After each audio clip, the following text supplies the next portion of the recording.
Subscribe कीजिए हमारे YouTube channel को, साथ ही बेल बटन को दबाकर ऑल पर क्लिक कीजिए हमारी वीडियो सबसे पहले देखने के लिए। नमस्कार शिक्षक साथियों, आज हम बात करेंगे गेस्ट फैकल्टी पोर्टल की, जिसके अंतर्गत DPI द्वारा समस्त नए अतिथि शिक्षकों को साला आवंटित कर दिए गए हैं। समस्त अतिथि शिक्षकों के लिए आवश्यक सूचना दी गई है, जिसके अंतर्गत आवेदकों द्वारा किए गए साला विकल्प के चयन के आधार पर मेरिट क्रम में अतिथि शिक्षक हेतु साला दे दी गई है। अतः अतिथि शिक्षक के रूप में कार्य करने हेतु इच्छुक आवेदक दी गई साला रिक्वेस्ट साला प्रभारी को प्रेषित करें। आपको साला आवंटित DPI द्वारा कर दी गई है। अब आप अपनी ज्वाइनिंग रिक्वेस्ट साला प्रभारी को प्रेषित करेंगे। इसके बाद साला प्रभारी आपके उस रिक्वेस्ट को साला में रिक्तियों के आधार पर साला प्रभारी जो है आपके ज्वाइनिंग रिक्वेस्ट को अप्रूव या रिजेक्ट करेंगे। इस पूरी प्रक्रिया को आप ज्वाइनिंग रिक्वेस्ट से लेकर के साला प्रभारी के अप्रूवल तक की सारी प्रोसेस हम इस वीडियो के माध्यम से जानने का प्रयास करते हैं। तो चलिए बिना देरी के वीडियो शुरू करते हैं। तो सबसे पहले आपको गूगल में आ जाना है और सर्च करना है GFMS पोर्टल 2024-25 या GFMS पोर्टल भी आप सर्च कर सकते हैं। इसको सर्च करने के बाद सिंपली इंटर कर देंगे। इंटर करने के बाद आपके सामने इस टाइप से एक इंटरफेस शो होगा। इस इंटरफेस में पहले ही लिंक पर आपको क्लिक कर दें। क्लिक करने के पश्चात आपके सामने एक नया पेज ओपन होगा। इस पेज में एक नोटिफिकेशन जारी की गई है। आवश्यक सूचना है ये सभी अतिथि शिक्षकों के लिए आवेदकों द्वारा दिए गए साला विकल्प के चयन के आधार पर मेरिट क्रम में अतिथि शिक्षक हेतु साला दे दी गई है। अतः अतिथि शिक्षक के रूप में कार्य करने हेतु इच्छुक आवेदक दी गई साला हेतु रिक्वेस्ट साला प्रभारी को प्रेषित करें। तो ये एक आवश्यक सूचना है सभी अतिथि शिक्षकों के लिए। तो अब आपको करना क्या होगा, इसे आप सिंपली यहाँ से रिजेक्ट कर देंगे, क्रॉस कर देंगे। क्रॉस करने के बाद आपके सामने इस टाइप से एक इंटरफेस शो होगा, जिसमें आपको सिंपली लॉगिन हो जाना है। तो राइट हैंड साइड पे आपको एक लॉगिन का ऑप्शन मिलेगा, इसमें सिंपली आपको क्लिक कर देना है। क्लिक करने के पश्चात इस टाइप से एक इंटरफेस शो होगा, इसमें आप अपना मोबाइल नंबर और अपना पासवर्ड डाल करके लॉगिन हो जाना है। यह हम अतिथि शिक्षक प्रबंधन प्रणाली में लॉगिन हो चुके हैं। तो इसके बाद यहाँ पर सिंपली क्रॉस कर देना है। इसके बाद आपको ज्वाइनिंग रिक्वेस्ट आपको अपनी दर्ज करनी होगी।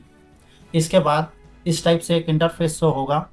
तो यहाँ पर गेस्ट फैकल्टी काउंसलिंग, यहाँ पर आपको क्लिक कर देना है। क्लिक करने के पश्चात आपके सामने इस टाइप से एक इंटरफेस शो होगा। तो सबसे नीचे सेकंड नंबर पे आपको दिया हुआ है व्यू चॉइस फिलिंग स्टेटस, आपको इसमें क्लिक कर देना है। क्लिक करने के पश्चात इस टाइप से एक इंटरफेस शो होगा।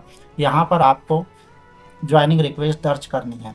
तो ये आपको DPI के द्वारा साला आवंटित कर दी गई है। अब आपको इसमें ज्वाइनिंग रिक्वेस्ट दर्ज करनी है। तो उसके लिए आपको सिंपली यहाँ पर सेलेक्ट वाले ऑप्शन में क्लिक करना होगा। तो ये हमने क्लिक किया। क्लिक करने के पश्चात आपके सामने एक नया इंटरफेस शो होने लगेगा। तो यहाँ पर आप देखिए दिया हुआ है आपके द्वारा चयनित साला की जानकारी, डाइस कोड दिया हुआ है, स्कूल का नाम दिया है, पैनल नेम दिया है। तो आपको जस्ट उसी के नीचे एक चेकबॉक्स का ऑप्शन दिया हुआ है, उपरोक्त प्रदर्शित स्कूल पैनल में अपनी ज्वाइनिंग रिक्वेस्ट संबंधित प्रक्रिया करने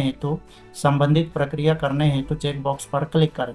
तो आपको सिंपली इस चेकबॉक्स पर क्लिक कर देना है। आपने जैसे ही चेकबॉक्स पर क्लिक किया, आपके सामने एक नया इंटरफेस शो हुआ, जिसमें एक और जानकारी आ गई, सेंड रिक्वेस्ट। अब सेंड रिक्वेस्ट पर आपको सिंपली क्लिक कर देना है। ये हमने सेंड रिक्वेस्ट पर क्लिक किया। सेंड रिक्वेस्ट पर जैसे ही हमने क्लिक किया, आपको सक्सेस का एक नोटिफिकेशन आता है कि सक्सेस, आपकी ज्वाइनिंग रिक्वेस्ट स्कूल के साला प्रभारी को सत्यापन हेतु सफलतापूर्वक प्रेषित कर दी गई है। आपको सिंपली इसमें ओके करना है। सेंड रिक्वेस्ट करने के बाद सिंपली आपको राइट हैंड साइड में प्रिंट का ऑप्शन दिया हुआ है, आप यहाँ से सिंपली प्रिंट कर लेंगे। प्रिंट को आप भर लेंगे। रेफरेंस कोड आपके साला प्रभारी से आप ले लेंगे, उन्हें प्रेषित कर दी गई है।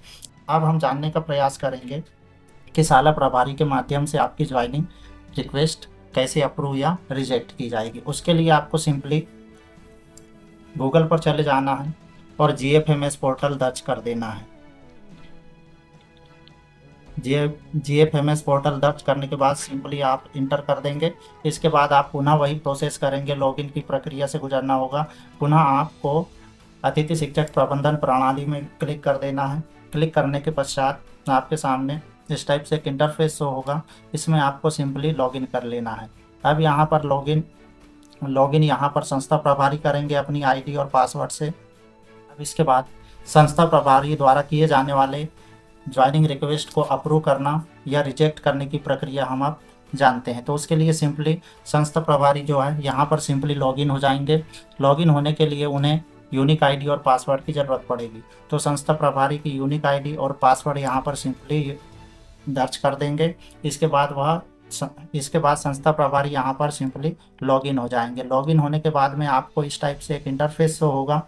इस इंटरफेस में आपको ये देखना है, इस इंटरफेस में 2 ऑप्शन शो होंगे, एक अतिथि शिक्षक की ज्वाइनिंग के सत्यापन के संबंध में और एक अतिथि शिक्षक ज्वाइनिंग सत्यापन रिपोर्ट। तो यहाँ पर उन्हें एक लास्ट में एक ऑप्शन दिया हुआ है अतिथि शिक्षक ज्वाइनिंग, इस पर सिंपली संस्था प्रभारी को क्लिक करना होगा। इसके बाद पहले ही ऑप्शन अतिथि शिक्षक ज्वाइनिंग सत्यापन में क्लिक कर देंगे। उसके बाद इस टाइप से एक नया इंटरफेस शो होगा जिसमें आवश्यक सूचना दी हुई है। मैं प्रमाणित करती हूँ कि उक्त पद रिक्त है, अप्रूव। सेकंड ऑप्शन है मैं प्रमाणित करती हूँ कि उक्त पद रिक्त नहीं है।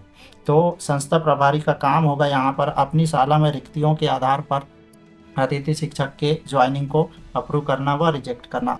अगर संस्था प्रमुख की शाला में पद रिक्त हैं तो वो यहाँ पर इस ऑप्शन को चूज कर उसे अप्रूव कर देंगे। अतिथि शिक्षक के ज्वाइनिंग रिक्वेस्ट को संस्था प्रभारी यहाँ से अप्रूव कर देंगे। अगर शाला में पद रिक्त नहीं है तो सेकंड वाले ऑप्शन को चूज करके शाला प्रभारी यहाँ से उस अतिथि शिक्षक की ज्वाइनिंग को रिजेक्ट कर देंगे। इसके बाद आप यहाँ से आप उसकी ज्वाइनिंग रिक्वेस्ट जैसे ही अप्रूव हो जाता है ज्वाइनिंग रिक्तियों के आधार पर, अगर शाला में पद रिक्त हैं तो उसे अप्रूव संस्था प्रभारी द्वारा कर दिया जाएगा। और जैसे ही संस्था प्रभारी द्वारा अप्रूव किया जाएगा उसके बाद व्यू ज्वाइनिंग रिक्वेस्ट में आप यहाँ पर देख सकते हैं अभी यहाँ पर इस शाला में कोई भी रिक्वेस्ट नहीं आई हुई है तो हम नहीं देख पाएंगे। जैसे ही वह संस्था प्रभारी अप्रूव करते हैं तो यहाँ पर आप ज्वाइनिंग रिक्वेस्ट देख पाएंगे। और या फिर आप सेकंड में आपको अतिथि शिक्षक ज्वाइनिंग सत्यापन रिपोर्ट में जाकर भी आप उस ज्वाइन हुए अतिथि शिक्षक की रिपोर्ट आप यहाँ पर देख सकते हैं कि कौन कौन अतिथि शिक्षक ज्वाइन हो गए। संस्था प्रमुख के द्वारा आपको ज्वाइनिंग दे देने के पश्चात आप संस्था प्रभारी से रेफरेंस कोड लेंगे। ये सारा कुछ आप बायोडाटा भर लेंगे, हस्ताक्षर करेंगे, आवेदक का नाम लिखा रहेगा। इसके बाद यहाँ पर रेफरेंस कोड करके है तो आपको शाला प्रभारी रेफरेंस कोड देंगे, आप यहाँ पर इसे भर लेंगे। और उसके बाद यहाँ पर शाला प्रभारी के हस्ताक्षर सील साइन करवा करके आपको इसे GFMS पोर्टल पर अपलोड कर देंगे जिससे आपकी ऑनलाइन ज्वाइनिंग हो जाएगी।